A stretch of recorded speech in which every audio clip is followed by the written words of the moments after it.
Oi gente, tudo bem? Ou como diria o pessoal da câmera aqui nos vídeos, e aí camaradas? Eu sou a Duda, esse aqui é o Ale. Há 4 anos a gente viaja, vive integralmente em um motorhome. A gente tá invadindo o canal da câmera no YouTube agora. A gente vai levar a câmera no nosso próximo motorhome, vai ser um motorhome muito especial, melhor de tecnologia que existe. E a gente veio aqui com o Sávio, que é técnico da câmera, especialista em Victron, pra gente tirar umas dúvidas das pessoas que são desse universo de motorhome e querem trazer uma elétrica melhor para os seus carros. Então hoje a gente vai trocar uma ideia sobre parte elétrica para motorhome. I'll take my chances. I believe in dancing. When the times get hard, I ain't afraid to work. A gente abriu uma caixinha de perguntas para perguntar pro pessoal que segue e acompanha a gente quais são as dúvidas que eles mais têm dessa questão de elétrica de motorhome, e vieram umas perguntas muito boas, então a Ale vai começar com a primeira pergunta. Entrevistador. Mas antes eu acho que queria só uma coisa. Que uma das perguntas é basicamente sobre as alternativas de a gente carregar o motorhome, né? Então eu acho que vale falar um pouco sobre, a gente vai falar de baterias e tudo mais, mas quais são as alternativas de você carregar um motorhome? Porque muita gente vê, por exemplo, os vídeos no Instagram e no YouTube e acha, o motorhome tem painel solar, então o carregamento é pelo painel solar. Só que tem várias alternativas, e a gente pode dizer por experiência própria, que só o painel solar às vezes não dá conta do recado, né? Porque tem dias que está nublado, tem dias que a gente está estacionado num lugar que tem árvore, ou até que a gente está num lugar que está fechado, ou à noite, quando a gente está precisando de energia, está consumindo muito e não tem sol, e a gente fica às vezes na mão, então a gente precisa de outras alternativas, né? Então, sabe? Quais são as alternativas? Alternativas para você carregar as baterias de um motorhome. Então tá, a gente tem várias alternativas, né, além do painel solar. Então primeiramente a gente tem um painel solar que fica bem acessível, então a pessoa consegue adaptar muito bem nos motorhomes. Mas tem aquela dificuldade às vezes de não ter espaço em cima do motorhome, então acaba colocando menos painéis, então acaba necessitando de um pouco mais de energia para caso queira uma aventura a mais aí, né? Então a gente tem o alternador do veículo, né, que a gente utiliza um equipamento chamado óleo. Então com a própria energia do alternador, que é gerada através do motor, você consegue carregar as baterias também. E tem outras duas formas também que você consegue carregar, que é tanto da fonte externa, né, que seria no camp, né, tomada, exatamente. Mas também, se for um motorhome um pouco maior, né, que a gente tem as variações de motorhomes pequenos, né, com necessidade de espaço, mas também tem os motorhomes maiores. Esses motorhomes maiores a gente tem a capacidade de colocar um gerador. Então a gente consegue ter ali o gerador funcionando como uma fonte externa. Tá? Então ele é como se fosse uma tomada de camp, né? Porém a gente tem 4 formas aí de fonte de energia. E de experiência própria, eu posso dizer que é bom você ter alternativas, porque a gente já teve painel solar arrancado, e aí a gente ficaria na mão se a gente não tivesse outra alternativa. Então a gente nunca esteve na mão em termos de energia, porque a gente sempre tinha uma alternativa quando alguma coisa dá problema, e todas deram problema. Porque a vida na estrada, ela não um amigo nosso falou que o motorhome é uma casa que sofre um terremoto todo dia. E, né, as coisas mexem, sacodem, e você acaba passando por várias situações que as coisas acabam dando problema, né? Então é bom você ter alternativas. Falando em painel solar, antes da gente entrar no tema de bateria, que foi uma das perguntas que a galera mandou, e eu fiquei muito curioso antes da gente começar esse papo aqui com o que a gente viu, que a gente está em dois motorhomes, 4 anos que a gente mora em motorhome, e a gente sempre teve os painéis solares tradicionais, de vidro, que eu não piso em cima porque eu tenho medo de quebrar, e aí para limpar é um negócio, e a gente acaba inutilizando uma boa parte do nosso teto, né, enfim, está disponível para o painel solar. E aí a gente chegou aqui e tem um painel que eu estou olhando para ele aqui atrás da câmera, que é um painel flexível. Vou pegar, posso pegar? Óbvio. É bom que você mostra o quão leve ele é. Exatamente. Isso é forte, né? Olha aí. Cara, fala pra mim sobre a comparação. Senta um pouquinho pra galera. A comparação do. Ó, como ele é leve. Dá pra pisar em cima? Posso pisar em cima? Pode colocar no chão e pisar. A gente vai saber se vai funcionar depois, mas. Não, vai funcionar. Ele é feito pra. Quem sabe faz ao vivo, gente. Cara, qual a diferença entre. Assim, a diferença entre você poder caminhar em cima de todo o seu teto, pra mim, já me vendeu, mas Enfim, estamos falando de parte mais técnica, né? Aham. Diferença comparado com o painel convencional. Assim. Então, primeiro o passo fundamental é essa questão da utilidade, né, no teto, onde você pode ter uma lavagem mais fácil, né, uma aplicação do painel mais simples, né, então você não tem necessidade de adaptações com perfil de alumínio, espessura do painel, cuidado com pisar ou lavar, né, porque a gente sabe que o painel de vidro, você também não pode lavar com detergente, então você pode danificar ele, então você tem que lavar com água neutra, né, tem todas as questões de cuidado. Esse aqui já é um pouco mais simples, né, por ele ser resistente à maresia, né, então você pode utilizar ele tanto para embarcações quanto para motorhome. Aqui no caso do motorhome, se para o marítimo ele vai durar muito, quanto quem dirá para o motorhome. Então, questão de peso, né, a gente está falando de um painel onde pesava 18 kg, o painel tradicional. 18 a 28 kg. Esse aqui pesa 3,6 kg. Então você economiza combustível, economiza o freio, você tem mais segurança na hora de frear. Né? Então na hora que como o carro vai estar mais leve, então automaticamente você está tirando menos peso do carro e mais leve ele vai ficar para frear e para andar. E a questão de eficiência, ele não é tão diferente quanto do painel convencional. Então a gente consegue ter uma autonomia legal, consegue ter uma utilidade no teto legal e tirando o peso também, né? Sim. Então, a gente está construindo um nosso terceiro motorhome, né? E a gente não tinha pensado nessa alternativa até hoje. Então, ainda essa pergunta pipocou porque eu acho que as pessoas estão começando a construir e conhecer e ver que é uma alternativa bem melhor em vários aspectos, até para instalar, né? A gente instalou a gente não faço, sei nem pregar um prego.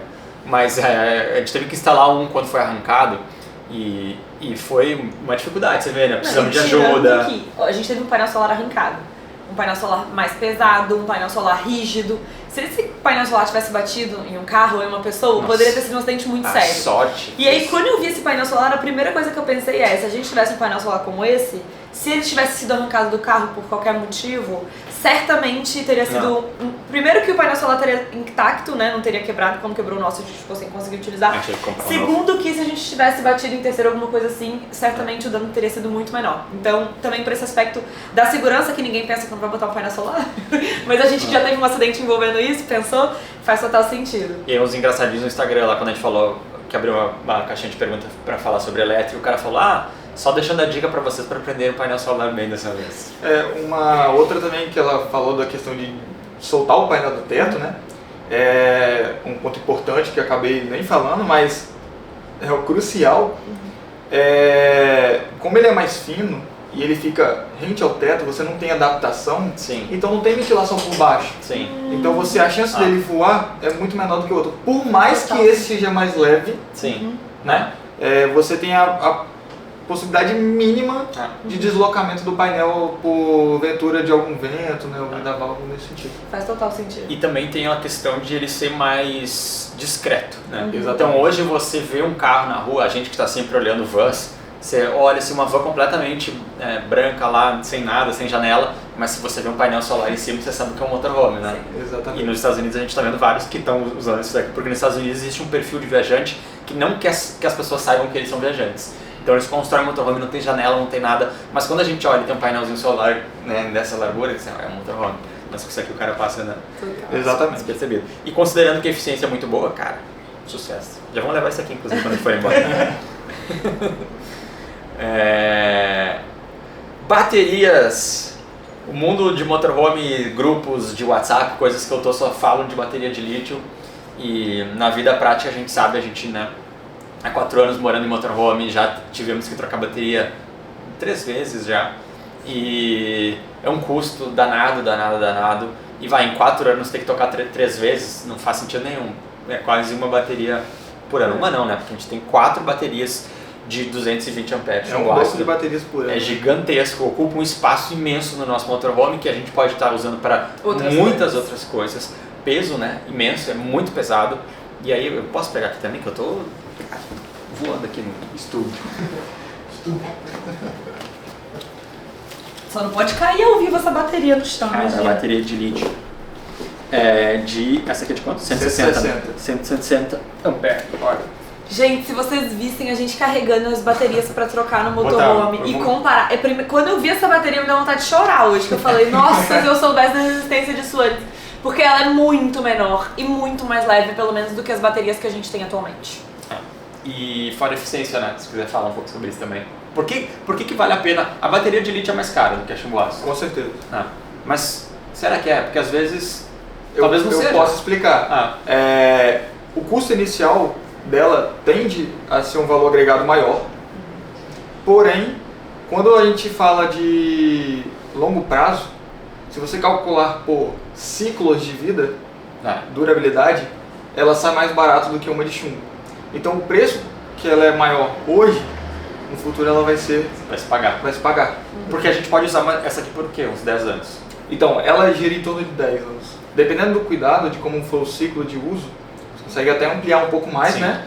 Mas ela tende a perder um pouco ali da sua eficiência a partir de 10 anos. Sim. Então até 10 anos você tem aí bateria muito. Então eu vou fazer uma pergunta. Sabe, você pode explicar pra galera a diferença entre os tipos de bateria, qual a eficiência de cada um, por que vale mais a pena? Tá pegando aí de surpresa. Então, hoje a gente tem em torno de 4 tipos de bateria, né, que o pessoal usa para motorhome. Eu vou falando aqui e eu vou lembrando assim. Então a gente tem a chumbo ácido veicular, que o pessoal usa, tá? Sim. Que não é muito legal. A taxa de eficiência dela é muito... assim, na verdade a taxa de eficiência até que é alta em questão de carregamento, porém você não tem um consumo disso. Por exemplo, ela vai carregar completamente ali, porém você só consegue utilizar em torno de 30% da bateria, 20% a 30% se você quiser manter ela com saúde. Sim. Você diminuiu isso, você já está começando a diminuir a vida útil dela drasticamente. Sabemos disso. Então, assim, é terrível. E a estacionária, ela foi feita para ter uma duração um pouco maior, porém, com essa mesma característica. Você não tem uma descarga profunda, né? Você tem uma descarga ali de 30%, 20%, até no máximo 40%, se você arriscando um pouquinho ali. A de gel o pessoal utiliza muito também para motorhome por conta de custo. Sim. Ela também é feita de química, assim, baseada de líquido, né? Então ela tem aquele balanço todo, então você tem uma eficiência menor por temperatura, então se você tem uma temperatura muito alta, você começa a perder eficiência, começa a perder energia. E lembrando também que a eficiência dela cai em torno de 25%. Sim. Então, por exemplo, vamos supor que você gerou 100 watts no painel.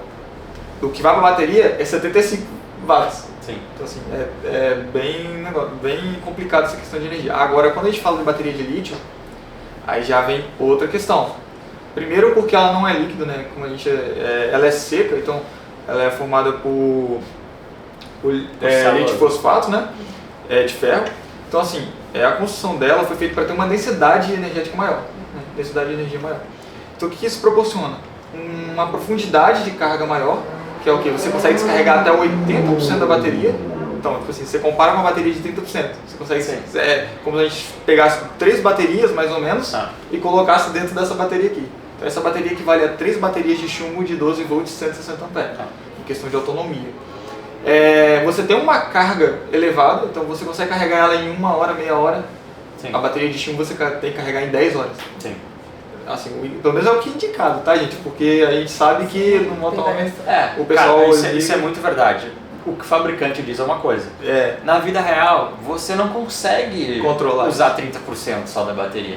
Você usa mais. O resultado é ter que trocar em 2 anos. Exatamente. E aí o custo que foi, tipo, você trocar uma bateria toda, todo um banco de 4 baterias que a gente já tem nos casos, é o preço dessa daqui. E se você pode usar uma bateria, eu nem sei quanto tá o valor, mas talvez 3 baterias de chumbo ácido paguem uma de lítio. Né? E no fim, não é que saiu mais caro. Porque as pessoas pensam o seguinte, na verdade, muitas das vezes as pessoas pensam assim, eu tenho um banco de bateria de 600 amperes. Eu preciso de 600 amperes de bateria de lítio. Quando, na Só verdade, que não, o cálculo é um pouco diferente. Claro que existem exceções, mas de forma geral não. Sim. Não precisa. Então a gente tem uma redução de peso, tamanho, como você está mesmo pegando a bateria. Sim. Se fosse uma bateria de 12 volts 160, a cadeira estava virando. A cadeira estava virando porque é muito pesada. Então assim, a gente tem uma redução de peso e tamanho. Por você usar menos baterias, você tem uma redução de tamanho mais ainda, porque você está reduzindo. E o interessante, sabe o que é também? O motorhome, a gente gosta de viajar para várias aventuras, inclusive no extremo sul e no extremo calor, né? Então, isso é muito bom. Então, tipo assim, a armazenagem dela, em questão de armazenamento, você pode manter essa bateria em menos 40 graus até mais 70. Nossa! Armazenada. Você quiser utilizar ela para descarga de bateria, você consegue utilizar menos 10 graus, eu posso estar, menos 10 ou menos 20 graus, até mais 50. Sim. Então você consegue descarregar ela de 50 graus Celsius. Sim. Isso é fundamental. Até ela ativar um sistema de proteção, onde ela vai cortar as cargas através do BMS, que já é outro equipamento. É um assunto para outro vídeo. Nossa, muito bom! Outro vídeo. E para você carregar, você consegue carregar ela em 5 graus até 40 graus. O legal é que a gente veio aqui compartilhar com vocês, né, tipo, dicas e tal. E eu e o Ale, a gente tá super aprendendo. Eu tô pagando de entrevistador aqui, Chocado, mas eu tô só... Então assim, e eu posso te dar a garantia que ainda falta alguma coisa pra te falar de que é benefício, porque é muitos benefícios, entendeu? Muito benefício. E a gente viu com a vida na estrada que, assim, acho que existem perfis diferentes de viajantes, né? Tem a pessoa que tem o seu motorhome para final de semana, para umas férias, e tem o nosso caso de pessoas que vivem integralmente, Passa né? a longo prazo, né? E a gente sentiu pro nosso uso do dia a dia, porque existem situações que, beleza, tá muito quente durante o dia, por exemplo, e aí a gente vai para um outro lugar trabalhar. Mas tem lugares que a gente que tá muito quente durante o dia. E a gente precisa seguir trabalhando, porque é o nosso trabalho, a gente tem que estar indo no computador, tem que estar carregando as coisas. Não posso não carregar. E aí a gente vê que o uso fica comprometido, sabe? Porque, a gente tá vendo lá, tô carregando meu computador, tô carregando câmeras, etc, drone, e eu tô vendo que, cara, a minha bateria de chumbo ácido, eu não tô usando 30%, eu tô usando muito mais do que 30%. Aí eu sei que, tipo assim, eu vou ter que trocar essa bateria daqui a pouco, vai ser uma grana. Mas o que eu vou fazer? E às vezes eu não tenho acesso à tomada, alguma coisa que eu vou poder dar essa carga, então infelizmente, a vida real não é o que o fabricante fala, infelizmente. Exatamente. Próxima pergunta. Posso ir para outra pergunta, que Claro. também diz respeito a mais ou menos a isso? Uma pessoa perguntou sobre... Você vai ficar segurando a bateria? Eu vou tentar sair Ele tá apegado, ele tá emocionalmente apegado à Eu vou tentar sair com ela bateria. escondida aqui. Eu sei a resposta, mas como alguém perguntou, eu vou passar a pergunta. Sobre carregar as baterias de lítio.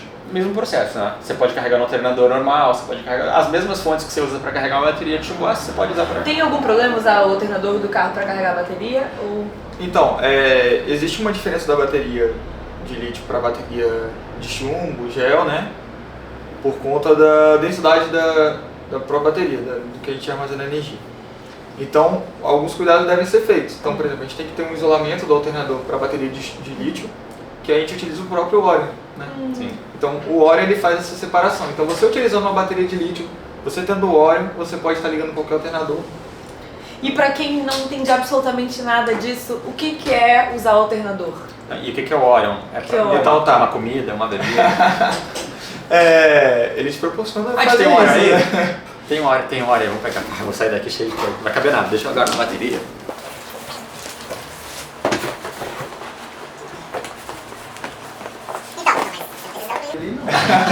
Pode usar. Vamos fazer de verdade. Senão, vai ficar feio. Exatamente. Costume, Não né? pode cortar essa parte. Coloca em cinza. Eu vou abrir aqui. Enquanto você sabe, fala. Então, o Orion, o que ele faz? Como eu falei, ele vai isolar a bateria de arranque, que é o que? O alternador da bateria de lítio, né? E o que esse alternador faz? O que esse Orion faz? O Orion ele estabiliza a tensão e a corrente para o que a bateria precisa. E como a gente está falando da bateria de lítio da Victron, né? A bateria de lítio da Victron, você consegue comprar um BMS separado, que é um sistema de gerenciamento da bateria, aonde você consegue, através do BMS, comandar o Orion, né? Que é esse estabilizador de tensão e corrente. Então ele vai carregar no estado de carga correto, né? E quando a bateria estiver cheia, a bateria de lítio da Victron fala assim, opa, já enchi. Então ele vai mandar um sinal, né, via um cabo de comunicação que ele tem, e vai cortar as cargas. Então, mesmo se você estiver dirigindo, você estiver preocupado, nossa, será que meu alternador está girando demais, o Orion está carregando demais? Não, o Orion é totalmente inteligente para fazer isso com qualquer tipo de bateria, e principalmente com o sistema da Victron. Ele ainda funciona melhor ainda com o sistema da Victron porque a bateria se comunica diretamente com ela. Então, a gente consegue fazer isso. Tudo é muito sobre também proteger né, as baterias e proteger o próprio alternador do carro, né? De nada adianta você carregar, não, vou carregar a bateria do meu motorhome usando o alternador e aí você fica sem alternador. Exatamente. Já aconteceu com a gente também.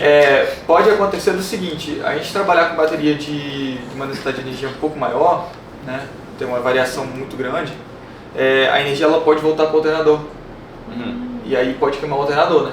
Então a de lítio, se você colocar um alternador que tem uma geração, vamos supor, você tem hoje um armazenamento de 160 amperes. Se tiver um alternador de 160 amperes, o alternador vai queimar. Você precisa ter no mínimo o dobro de alternador para você conseguir ligar diretamente na bateria. E ainda assim eu não recomendo, porque não vai ter aquele controle de tensão, carga e tudo.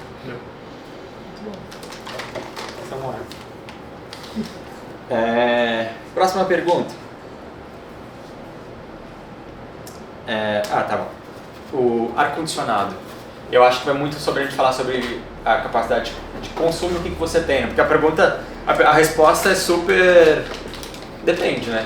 Papo de advogado. A Depende. pergunta, na verdade, dá pra ter ar-condicionado no motorhome? Essa é uma pergunta bem polêmica também. Dá pra Você ter... tá colocando salvo em ensaio de Dá pra ter sim, com certeza. Com o sistema da Victus dá pra você fazer tudo que você quiser no motorhome. Então assim, existem duas situações para você ter um ar-condicionado no motorhome. Ou você utiliza um ar-condicionado que hoje é muito moderno, 12 volts ou 24 volts, né? Ou você utiliza um split, né? Normal, assim, de 9.000 BTUs, 10.000. Se for a utilização de um ar-condicionado 9.000 BTUs, 10.000 BTUs, vai haver um consumo maior de energia. Então, a pessoa que está montando esse tipo de motorhome, ele tem que estar ciente que a bateria dele vai acabar um pouco mais rápido do que ele utilizando um ar-condicionado de 12 volts. Mas sim, com o sistema da Victus você consegue adequar isso perfeitamente. Sim. Dá pra ter até split. Dá pra ter split, dá pra ter o de 12 volts, 24 volts, qualquer modelo. Mas eu tenho uma dúvida também. Claro. Porque assim, a gente já viu muito, o nosso motorhome, a gente está no segundo, nenhum teve ar-condicionado até hoje. No nosso novo a gente vai colocar porque a gente sentiu essa necessidade. Ligando na tomada, você liga com qualquer coisa, né? Tendo aquela adequação certa e tal. Mas e tocar um ar-condicionado autônomo? Placa solar e alternador? Mais difícil. Então, dá pra tocar esse ar-condicionado sim, mas a gente depende de várias situações. Se for no período noturno, não tem como, né? Porque aí você teria que deixar o carro ligado, né? Ou plugado no gerador ou numa tomada externa. Agora, falando da parte da manhã, se você tem um bom espaço, uma boa quantidade de painel, você vai ajudar muito a manter esse ar-condicionado e o alternador também. Então, se você estiver dirigindo ou estiver com o motor ligado, você consegue ter uma boa direção. Isso falando do split ou do 12 volts, sabe? Então, de qualquer forma, irá ajudar. Sim. Se for 12 volts, melhor ainda. Uhum. Porque o consumo ele é muito mais baixo do que o de 900. Sim. Pô, voltando um pouco, só um tema que apareceu aqui, acabei de olhar no nosso Instagram, que a pessoa perguntou se bateria de lítio pega fogo com facilidade. E eu já vi uns casos pegando fogo mesmo, mas eu acho que é bom explicar porque tem uma razão para isso, provavelmente. Claro, claro. A bateria de lítio ela é um pouco mais sensível, né, em relação a altas tensões, ou baixas tensões, ou até mesmo temperaturas excessivas, né? Então, normalmente quando a bateria de lítio tende a acontecer esse tipo de situação de pegar fogo, né, ou como a gente já viu alguns acidentes acontecerem, por não ter uma aplicação muito segura, né, das células da bateria, serem importadas talvez de uma forma que não tenha procedência, né, ou até mesmo alguma falha do sistema de segurança da bateria. Então, aí, assim, é um risco, né, que a pessoa tende a ter. Por quê? A gente tenta comprar um produto, as pessoas tentam comprar um produto mais em conta na internet, né? E nada contra isso, tem que procurar um melhor meio. Porém, às vezes não contém a informação adequada para a montagem daquela bateria. Então a pessoa ela tenta montar, né? E às vezes acaba deixando passar um sistema de segurança, que é importante, que é um sistema de monitoramento da própria bateria de segurança, que vai gerenciar aquela bateria. E quando ela precisa desligar por conta dessa alta tensão, ou por conta dessa alta temperatura, ou por causa dessa baixa temperatura, ele não arma. Esse é o BMS? Esse é o BMS. Então o BMS ele faz essa administração das células, entendeu? Né? Então a gente tem que ver também células danificadas, que pode ter sido fabricadas algum erro de fábrica, alguma coisa assim, mas quando tenta montar algo mais caseiro, assim, a pessoa que não tem um conhecimento necessário, se torna algo perigoso, porque é algo que é sensível demais, né? Então pode passar alguma informação ali e não conseguir fazer alguma configuração adequada para aquele tipo de bateria. Sim. Mas essa bateria aqui não vai pegar fogo não, sabe? Não, essa aí ela tem um sistema de BMS interno, né? E também externo para comunicação dos outros equipamentos. Então é 100% seguro. 100% seguro. Gente, tem várias outras perguntas pro Sávio, mas a gente vai terminar esse vídeo por aqui e eu vou pedir pra vocês pra comentarem aqui embaixo se vocês tiverem mais alguma pergunta, porque eu acho que a gente tem que fazer uma parte 2, porque foi muito útil até pra gente que viaja há anos, muita coisa a gente aprendeu aqui. E o que eu ia dar de dica pra quem tá começando nesse universo aqui, nosso primeiro motorhome, a gente se preocupou muito em ser um motorhome bonito, legal, e depois de alguns anos na estrada, hoje em dia a gente quer um sistema elétrico bom, eficiente, né, com a melhor tecnologia que tem, pra não deixar a gente na mão da estrada. Não tem nada que me irrita mais na vida na estrada do que precisar que as coisas funcionem e você tá lá na mão e não funciona. E aí você tá no meio lá da Patagônia e não sei o que, você não encontra as coisas pra arrumar e isso dá uma raiva eterna. Então, de fato, faz sentido o que você tá falando. Desculpa. Então, gente, como o Ale confirmou aqui, faz total sentido você pensar nisso quando vai fazer um motorhome mais do que em qualquer outra coisa, porque isso, além de ser eficiência, você vai, mais tempo, você vai economizar a longo prazo. Além disso, também tem várias questões de segurança, como vocês viram aqui nesse vídeo. Então, comentem aqui se tiverem mais alguma dúvida. Aí o Flávio vai fazer um vídeo pra responder pra vocês. A gente se vê no próximo.